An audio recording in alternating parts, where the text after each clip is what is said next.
നബിയോട് അള്ളാഹു പറഞ്ഞ് മുൻകടന്നതും വരാനിരിക്കുന്നതുമായ സകല പാപങ്ങളും അങ്ങേക്ക് പുറത്തു തന്നിരിക്കുന്നു നബി. എന്നിട്ട് പറയാ, എന്നോട് കരുണ കാണിക്കണേ അള്ളാഹുവേ. അള്ളാഹുവിന്റെ ഹബീബാണ് ഈ പറയുന്നത്. എന്നെ നീ പ്രവാചകന്മാരുടെ കൂട്ടത്തിൽ ചേർക്ക്. പ്രവാചകൻ പിന്നെ പറഞ്ഞ വാക്ക് അല്ലാഹുമ്മ റഫീഖൽ അഅ്ലാ. അല്ലാഹുമ്മ റഫീഖൽ അഅ്ലാ. ആ റഫീഖ് എന്ന വാക്കിന്റെ അർത്ഥം എന്താണെന്ന് പല വ്യാഖ്യാനങ്ങളുമുണ്ട്. ഏതെങ്കിലും ഒരു വ്യാഖ്യാനം പറഞ്ഞാൽ ഇപ്പോൾ എനിക്ക് കഴിയില്ല. അള്ളാഹുവിനോടാണ് ഉദ്ദേശം. ഹബീബായ നബിയുടെ കൈ മുകളിലേക്ക് ഉയർന്നു, ആ ചൂണ്ടുവിരൽ മേലേക്ക് ഇങ്ങനെ ഒന്ന് ഉയർന്നു. അല്ലാഹുമ്മ റഫീഖൽ അഅ്ലാ എന്നൊന്നുകൂടി പറഞ്ഞു. കണ്ണ് മേലേക്ക് ഉയർന്നു, മച്ചിലേക്കൊന്ന് നോക്കി. പിന്നെ ആ ചുണ്ടിൽ കലിമ വന്നു. പിന്നെ ആ കൈ താഴേക്ക് വന്നു വീണു. ആ ചുണ്ടുകൾ അടഞ്ഞു, ആ കണ്ണുകൾ തനിയെ അടഞ്ഞു. ലോകത്തിന്റെ മഹാനായകൻ ഭൗതിക ലോകത്തിൽ നിന്നുള്ള മാറ്റത്തിലേക്ക് പ്രവേശിക്കുകയാണ്. ഓടിക്കിതച്ച അബൂബക്കർ റളിയല്ലാഹു അൻഹു എത്തി. എങ്ങനെയൊക്കെയോ വിവരം കിട്ട് ഓടിക്കിതച്ചെത്തി. എന്താണ് സംഭവം എന്ന് ചോദിച്ചപ്പോ അവര് പറഞ്ഞു, പൊട്ടിക്കരച്ചലുകൾ ഉയരുമ്പോ. ഞാനങ്ങനെ പറഞ്ഞു എന്നേ ഉള്ളൂ. വിങ്ങിക്കരച്ചലുകൾ ഉണ്ടായിട്ടുണ്ടാവില്ലേ? നിങ്ങളൊന്ന് ആലോചിച്ച് നോക്കിയാ ഹബീബ്, നിങ്ങൾ അബൂബക്കർ റളിയല്ലാഹു അൻഹു മരണസമയത്ത് അവിടെ തിരിച്ചു വന്ന് ഹബീബ് മരിച്ചു എന്നുള്ള വാർത്ത. ഞാനിത് പറയാൻ ഉദ്ദേശിച്ചപ്പോൾ ഒരുപാട് ആലോചിച്ചതാ. മുമ്പ് ആലോചിച്ചില്ല, ഇന്ന് ആലോചിച്ചു രാവിലെ. എങ്ങനെയായിരിക്കും അബൂബക്കർ റളിയല്ലാഹു അൻഹു അത് കേട്ടിട്ടുണ്ടാകുക? എന്തായിരിക്കും സിദ്ദീഖ് റളിയല്ലാഹുവിന്റെ അവസ്ഥ? തുണി മാറ്റി സിദ്ദീഖ് റളിയല്ലാഹു അൻഹു ആ വിരിപ്പ് മാറ്റി ഹബീബിന്റെ ജനാസ കിടക്കുന്ന സ്ഥലത്തേക്ക് എത്തി. ഒരു വെള്ള പുതച്ച് കിടക്കുകയാണ് ഹബീബ് സല്ലല്ലാഹു അലൈഹി വസല്ലം. ബാക്ക്ഗ്രൗണ്ട് സോങ് അല്ല, അത് അമ്പലത്തിൽ നിന്ന് പാട്ട് കേൾക്കുകയാണ്. 61 കൊല്ലക്കാലം കൂട്ടുകാരനായി നടന്ന ആളാണ് ഇപ്പോൾ ഒറ്റക്കാക്കി വിടവാങ്ങുന്നത്. പലായനത്തിന്റെ വേളയിൽ നിങ്ങൾക്കറിയാലോ രംഗം. ഹബീബിന്റെ കാലിൽ പാമ്പു ദംശനമേൽക്കുമെന്ന് കരുതി തന്റെ കാലുവിരൽ തള്ളിക്കയറ്റി വെച്ച അതേ സിദ്ദീഖ് കുട്ടിക്കാലത്ത് പോലും യുവത്വകാലത്ത് പോലും ഒരിക്കലും കള്ളുകുടിക്കുകയോ വ്യഭിചരിക്കുകയോ തെറ്റ് ചെയ്യുകയോ ചെയ്യാത്ത പ്രവാചകന്റെ വിശുദ്ധ ജീവിതം അതേപോലെ ജീവിച്ചു തീർത്ത സിദ്ദീഖ് പലായനത്തിന്റെ വേളയിൽ സുറാഖത്തുൻ മാലിക്കിന്റെ വാളിൽ നിന്ന് റസൂൽ രക്ഷിക്കാൻ ചേർത്ത് പിടിച്ചു കരഞ്ഞ സിദ്ദീഖ്. എപ്പോഴും സിദ്ദീഖ് കൂടെ ഉണ്ടായിരുന്നു, സന്തോഷത്തിലും സന്താപത്തിലും. നീണ്ട 61 സംവത്സര കാലത്തെ സ്നേഹബന്ധത്തിന്റെ നായകൻ ഒരു വാക്ക് പോലും പറയാതെ യാത്രയായി കിടക്കുന്നത് എങ്ങനെയാണ് ഒരു കൂട്ടുകാരൻ സഹിക്കുക? റസൂലുള്ളാഹിയുടെ ജനാസയുടെ തുണിയൊന്നു മാറ്റി അബൂബക്കർ റളിയല്ലാഹു അൻഹു ചുംബിച്ചു. രക്ഷത്തെ കുഞ്ഞുങ്ങൾ ഓടി നടക്കുന്ന ഹബീബിന്റെ നെറ്റിത്തടത്തിൽ അബൂബക്കർ ചുംബിച്ചു.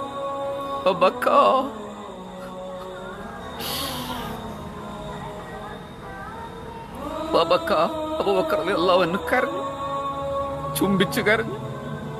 എനിക്ക് സഹിക്കാൻ പറ്റുന്നില്ല സഹോദരങ്ങളെ. എങ്ങനെയാണ് സിദ്ദീഖ് റളിയല്ലാഹു അൻഹു ആ രംഗം തീർത്തിട്ടുണ്ടാകുക?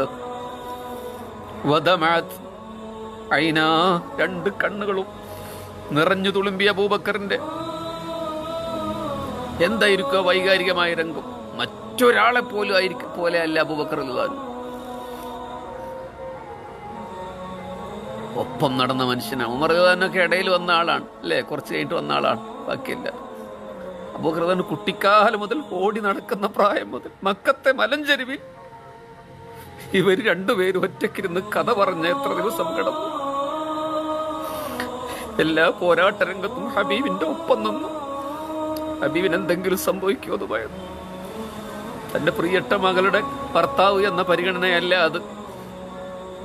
അബൂബക്കർ റളിയല്ലാഹു അൻഹു നിയന്ത്രണം വിട്ട് കരയുകയാണ്. എന്നിട്ട് പറഞ്ഞു, അല്ലാഹുൽ മുസ്തആൻ നൽഖാ ബിഹല്ലാഹ്. അള്ളാഹുവാണ് സഹായിക്കുന്നവൻ. അള്ളാഹുവിനെ കണ്ടുമുട്ടുന്ന ദിവസം വരെ അള്ളാഹുവാണ് സഹായിക്കുന്നവൻ. അല്ലാഹുൽ മുസ്തആൻ നഈശു ബിഹാ ലില്ലാഹ്. അള്ളാഹുവിന് വേണ്ടിയാണ് നമ്മൾ ജീവിക്കുന്നത്. അള്ളാഹുവാണ് അതിനും സഹായിക്കേണ്ടത്. അല്ലാഹുൽ മുസ്തആൻ നതഖബ്ബലു ബിഹാ ഖദാർ അല്ലാഹ്. അല്ലാഹുവിന്റെ വിധിവിലക്കുകൾ അതിലൊക്കെ ക്ഷമിക്കേണ്ടി വരും. അബൂബക്കർ റളിയല്ലാഹു എന്ന നിർമ്മല ഹൃദയൻ നിസ്കരിക്കാൻ ഇമാമത്ത് നിൽക്കാൻ പറഞ്ഞപ്പോൾ എൻ്റെ ഉപ്പച്ചി സോഫ്റ്റ് മനസ്സാണ്, തെറ്റിപ്പോ നിസ്കാരം എന്ന് പറഞ്ഞ ആ നിർമ്മല ഹൃദയൻ ശക്തി ആർജിക്കുകയാണ് ചരിത്രത്തിലെ ഏറ്റവും ഉജ്ജ്വലമായ ഒരു ടേണിംഗ് പോയിന്റ്. എന്നിട്ട് അദ്ദേഹം പറഞ്ഞു, ഇന്നാലില്ലാ. സിദ്ദീഖ് തങ്ങൾ ഇന്നാലില്ലാ. ഒന്നുകൂടി നോക്കി ഹബീബായ നബിയുടെ മുഖത്തേക്ക്. എല്ലാരും കേൾക്കുന്നുണ്ട്. സിദ്ദീഖ് റളിയല്ലാഹു അൻഹു പറഞ്ഞത്, യാ റസൂലല്ലാഹ് മാ അത്യബക ഹയ്യ വമാ അത്യബക മയ്യിത. കൂട്ടുകാരാന്നല്ല നബിയെ, അങ്ങ് ജീവിച്ചിരിക്കുമ്പോ എന്തൊരു സുഗന്ധമായിരുന്നു നബിയെ. വമാ അത്യബക മയ്യിത, അങ്ങ് വഫാത്തായപ്പോഴും ഇവിടെ സുഗന്ധമാണല്ലോ നബിയെ. ചരിത്രം രേഖപ്പെടുത്തുന്നു, പള്ളി മൊത്തം സുഗന്ധ പരിമളം അടിച്ചു വീശുകയാണത്രേ. ആരും അവിടെ ഉലുവാൻ പുകച്ചതല്ല, ആരും അവിടെ ഊതു പുകച്ചതല്ല, ആയിഷ ബീവിയുടെ അവിടെ ചന്ദനത്തിരി കത്തിച്ചു വെച്ചതല്ല. അലൗകികമായ ഒരു സുഗന്ധ പരിമളം അവിടെ പരന്നൊഴുകുകയാണ്. അങ്ങ് ജീവിച്ചിരിക്കുമ്പോൾ സുഗന്ധമായിരുന്നു നബിയെ. അങ്ങ് മരിച്ചപ്പോഴും സുഗന്ധമാണ് നബിയെ. എന്നിട്ട് അദ്ദേഹം ഒരു വാക്കുകൂടി പറഞ്ഞു, വല്ലാഹി ലാ തമൂതു ബഅദഹാ അബദാ. നബിയെ, ഇനി ഒരിക്കൽ കൂടി അങ്ങ് മരിക്കില്ല. എന്താണ് ആ വാക്കിന്റെ അർത്ഥം എന്ന് എനിക്കറിയില്ല. വാക്കർത്ഥം എനിക്കറിയാം, അതിന്റെ ആന്തരികമായ അർത്ഥം എന്താണെന്ന് എനിക്കറിയില്ല. വല്ലാഹി ലാ തമൂതു ബഅദഹാ അബദാ. ഇനി ഒരു മരണം അങ്ങേക്കില്ല നബിയെ. ഞാൻ ഊഹിക്കുന്നത് ഇങ്ങനെയാണ്, നബി സല്ലല്ലാഹു അലൈഹി വസല്ലമയുടെ ഓർമ്മക്ക് മരണമില്ല, അവിടത്തെ അനുധാവനങ്ങൾക്ക് മരണമില്ല. അതാണ് ഒരിക്കൽ കൂടി അങ്ങ് മരിക്കില്ലെന്ന് പറയാൻ കാരണം.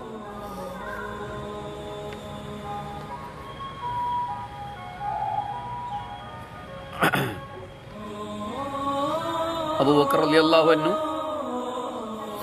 മയ്യത്ത് കണ്ട് ഈ അവസാനത്തെ വാക്ക് പറഞ്ഞ് പള്ളിയുടെ മിമ്പറിലേക്ക് കയറുകയാണ്, മസ്ജിദുൻ നബവിയുടെ മിമ്പറിലേക്ക് കയറുകയാണ്.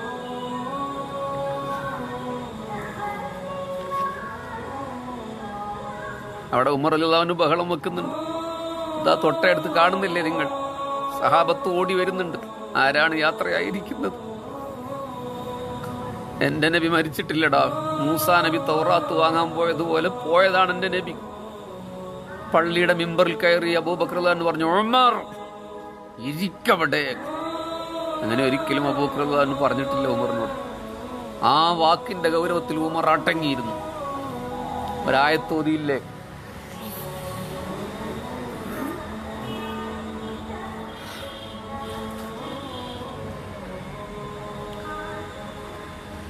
റസൂലുള്ളാഹി മരിച്ചു എന്ന് ബോധ്യപ്പെടുക ഉമർ റളിയല്ലാഹു അൻഹു അബൂബക്കറിന്റെ അടുത്തേക്ക് ഓടി വന്നു.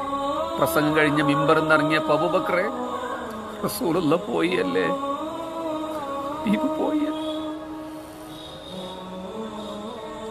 അതുവരെ ധീരതയോടെ വാള് ചൊരിച്ചു നിന്ന ഉമർ ഇബ്നുൽ ഖത്താബ് റളിയല്ലാഹു അൻഹു അബൂബക്കർ റളിയല്ലാഹു അൻഹുവിന്റെ നെഞ്ചിൽ വീണ് ഒരു കൊച്ചു കുഞ്ഞിനെ പോലെ കരയാണ്. മക്കയുടെ മലഞ്ചെരിവിൽ മുമ്പ് പറഞ്ഞതൊന്നുകൂടി അവസാനിപ്പിക്കും പറയട്ടെ.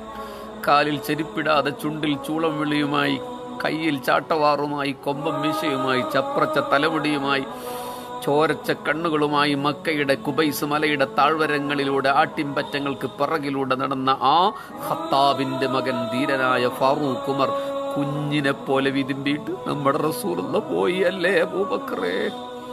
പിന്നെ ഓടി റസൂലുള്ളാഹിന്റെ ജനാസ കിടക്കുന്നിടത്ത് രണ്ടാമത്തെ തവണ കാണാൻ. ആ വിരിപ്പിങ്ങനെ മാറ്റി, ഹബീബിന് വെള്ള പുതപ്പിച്ച് കിടക്കുന്ന നെറ്റിത്തടത്ത് തുണി മാറ്റി, നക്ഷത്ര കുഞ്ഞുങ്ങൾ ജ്വലിച്ചു നിൽക്കുന്ന വിയർപ്പ് കണങ്ങളുള്ള നെറ്റിയിൽ ചുണ്ടമർത്തി വിതുമ്പുകയാണ് ഫാറൂഖ് ഉമർ റളിയല്ലാഹു അൻഹു. മദീന എങ്ങനെയായിരിക്കും അത് ആലോചിച്ചിട്ടുണ്ടാകും. എത്ര നൂറ്റാണ്ടുകളാണ് കടന്നുപോയത്, 1400 വർഷം. ആ വിയോഗത്തിന്റെ 14 നൂറ്റാണ്ടുകൾ പിന്നിട്ടിട്ട് പോലും എന്തൊരു ആർദ്രസാന്ദ്രമായ പ്രണയമാണ് ഹബീബിനോടുള്ളത്.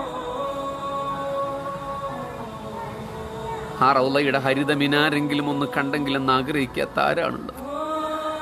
ഏതൊക്കെ തൂലികളാണ് അവിടെ ചെന്ന് ഇഷ്കിന്റെ മഷിക്കുപ്പിയിൽ മുക്കി മുക്കി എഴുതാതിരുന്നിട്ടുള്ളത്. ലോകത്തിൻ്റെ ഭൂമിശാസ്ത്രപരമായ ഏതൊക്കെയോ വിദൂര കോണുകളിൽ ഇരുന്ന് അങ്ങ് ദൂരെ ആഫ്രിക്കയിൽ, ലണ്ടനിൽ, ചൈനയിൽ, ബ്രസീൽ, ഇന്ത്യയിൽ എവിടെയൊക്കെയോ ഇരുന്ന് ഹബീബിനെ സ്നേഹിക്കുന്ന എത്ര ശതകോടി ജനങ്ങളാണ് ഉണ്ടായിട്ടുള്ളത്. സമയകാലങ്ങളുടെ ഓരോ നിമിഷങ്ങളിലും ഓർക്കപ്പെടുന്ന ഒരു നായകൻ മുഹമ്മദ് മുസ്തഫ സല്ലല്ലാഹു അലൈഹി വസല്ലം. നമ്മുടെ സമയം 1 മണിക്കൂറിലേറെ പരിധിയൊക്കെ അത് ലംഘിച്ചിട്ടുണ്ട്. ഇനിയും പറഞ്ഞാൽ ശരിയാകത്തില്ല. ഹബീബിങ്ങളെ, നമുക്ക് ഹബീബിനെ കാണണം. ഹൗദുൽ കൗസറിന്റെ സമീപം റസൂലുള്ള കാത്തു നിൽക്കും. കോപ്പ കൊണ്ട് ഇങ്ങനെ ഹൗദുൽ കൗസർ കോരി കോരി കെടുക്കും തിരുമേനി സല്ലല്ലാഹു അലൈഹി വസല്ലം. റസൂലുള്ളാഹിന്റെ കൈ ചേർത്ത് പിടിച്ച് ഹബീബായ നബിക്ക് ഇഷ്ടമാണെങ്കിൽ ഒന്ന് ഉമ്മ വെച്ച് ഒരു കോപ്പ വാങ്ങി കുടിക്കാൻ, പുണ്യനബിക്ക് ഇഷ്ടമാണെങ്കിൽ ആ അധരപുടങ്ങളിൽ നമ്മുടെ കറുത്ത ചുണ്ടുകൾ, പാപം ചെയ്ത ചുണ്ടുകളൊന്ന് അമർത്താൻ അല്ലാഹു തൗഫീഖ് നൽകട്ടെ.